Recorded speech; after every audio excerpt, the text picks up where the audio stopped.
अंकिता भंडारी न्याय यात्रा के बैनर तले एक बार फिर से देहरादून की सड़कों पर बड़ी संख्या में आज भीड़ नजर आ रही है। मांगे चार हैं। एक तो वीआईपी के नाम का खुलासा किया जाए, जो केस रजिस्टर्ड किया गया है वो केस जो है जिस शिकायतकर्ता की शिकायत के आधार पर रजिस्टर्ड किया गया है उसके आधार पर नहीं, बल्कि अंकिता भंडारी के माता पिता के आधार पर जो है शिकायत के आधार पर जो है वो केस को आगे किया जाए। साथ ही साथ जो वीआईपी के नाम सामने आए थे उनकी भी जांच की जाए। कुछ लोग अब इस वक्त हमारे साथ मौजूद हैं, उनसे बात करने की कोशिश करेंगे। सर, क्या आपका नाम है? मेरा नाम लेखराज है, मैं सीपीएम से हूँ और अंकिता भंडारी को न्याय दिलाने के लिए हम लोग पहले भी सड़कों पर उतरे हैं, अब फिर सड़कों पर हैं और हम इस महापंचायत का समर्थन करते हैं और आने वाले समय में जो भी आंदोलन होगा उसमें हम लोग शिरकत करेंगे, इस लड़ाई को आगे बढ़ाएंगे और अंकिता को जो वीआईपी है उसको सजा दिलवा करके ही छोड़ेंगे, चाहे जो हो जाए, चाहे इस आंदोलन को किसी भी स्तर तक ले आना पड़े। और निश्चित तौर से जो वीआईपी है उसी की वजह से ये सब हुआ है, तो उस वीआईपी का नाम आना चाहिए। नाम तो आ गए हैं लेकिन कार्रवाई होनी चाहिए। और दूसरा जो सिटिंग जज है सुप्रीम कोर्ट के, उनकी निगरानी में ये सीबीआई जांच होनी चाहिए, क्योंकि सीबीआई तो तोता है, वो केंद्र सरकार का तोता है, इसलिए सीबीआई की जांच हो लेकिन सुप्रीम कोर्ट के सिटिंग जज की निगरानी में होनी चाहिए। ये हमारे साथ और भी लोग हमारे साथ जुड़े हुए हैं। मैडम, क्या आपका नाम है? Madam Anuradha Mendola, advocate. अनुराधा जी, आपसे सवाल ये है कि जिस हिसाब से सीबीआई जांच की संस्तुति हो चुकी है, जांच भी इस वक्त जारी है, तो आखिर क्यों ये आंदोलन किया था? एक्चुअल में ये जो सीबीआई जांच के सरकार ने आदेश दिए हैं वो सिर्फ जो है ये लीपापोती है कि ताकि मामला शांत हो जाए और वीआईपी बच जाए, क्योंकि इसमें जो शिकायत करता है अनिल जोशी, उनका कोई लोकस नहीं है, वो पीड़िता के परिवार से नहीं है। तो ऐसी स्थिति में जो है कल को उनको इसका लाभ भी मिल सकता है। घटना स्थल जो था ऋषिकेश का था, लेकिन फिर एफआईआर यहाँ पे बसंत विहार थाने में दर्ज की गई। और जो शुरू से ही हमने ये देखा है कि पहली बात तो कि अंकिता जो हत्या की गई थी उसको भी छुपाने का प्रयास किया गया था, लेकिन वो बाद में खुलकर आ गया। और जिस तरह से साक्ष्यों के साथ छेड़छाड़ की गई कि बुलडोजर चलाकर घटनास्थल को ही इन्होंने ध्वस्त कर दिया, और उसमें सीधे सीधे सीएम धामी का ही इन्वॉल्वमेंट आया था, क्योंकि इनकी जो विधायक थी रेणुका, उन्होंने कहा था कि हमने धामी जी के निर्देश के अनुसार घटनास्थल से साक्ष्य कलेक्ट करके और इसको हमने ध्वस्त कर दिया है। तो उसमें जो है कि ये तो एक तरह से यही हो गया कि बिल्ली को ही दूध की निगरानी करने के लिए कहा जाए।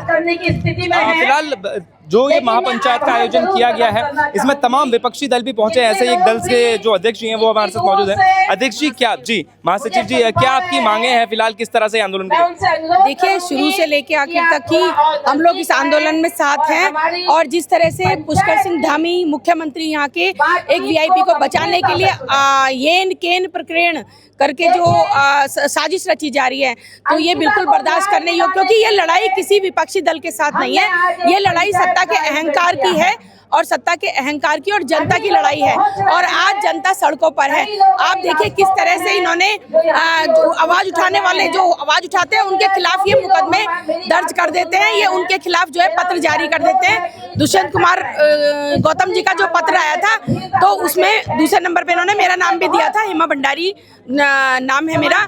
और आप देखिएगा कि जिस तरह से अब ये एक अज्ञात के नाम पर लिखा जा रहा है, जब साफ साफ कहा गया है रिकॉर्डिंग में कि दुष्यंत कुमार गौतम और अजय कुमार दो नाम हैं, तो अज्ञात के नाम पर लिखने का क्या मतलब है?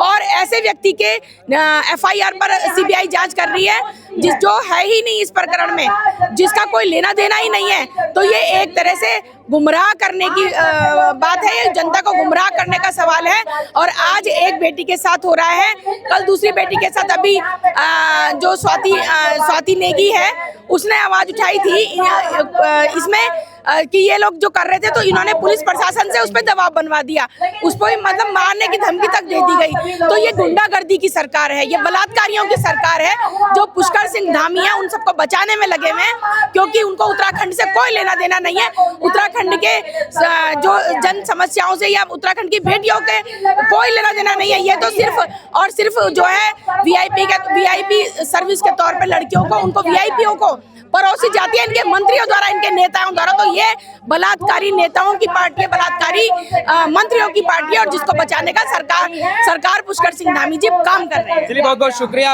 आप देख पा रहे होंगे कि इतनी बड़ी संख्या में जो है यहाँ पर लोग पहुंचे हैं। ये तमाम वो लोग हैं जो 3 साल से आंदोलनरत हैं और अंकिता भंडारी को न्याय दिलाने के नाम पर आज जो है इसी तरह के आंदोलन ये करते हुए आए हैं। अब जो ये 4 मांगे फिलहाल इन आंदोलनकारियों द्वारा रखी गई हैं राज्य सरकार के सामने, क्या उन मांगों पर अमल किया जाएगा, क्या मांगा जाएगा, ये तो बात खैर देखने वाली होगी। लेकिन सबसे बड़ी बात यह है कि इस वक्त सीबीआई जांच जो है वो की जा रही है। शिकायतकर्ता जो है अनिल जोशी हैं, उनकी शिकायत के आधार पर सीबीआई जांच की जा रही है और फिलहाल एक अज्ञात के खिलाफ भी मुकदमा पंजीकृत किया जा चुका है, जिसको वीआईपी बताया गया है। अब क्या मोड़ जो है ये केस किस ओर जाएगा, ये देखने वाली बात होगी। लेकिन फिलहाल देहरादून में लोग आक्रोशित हैं और अंकिता भंडारी को न्याय दिलाने के नाम पर पूरी तरह से आंदोलनरत हैं।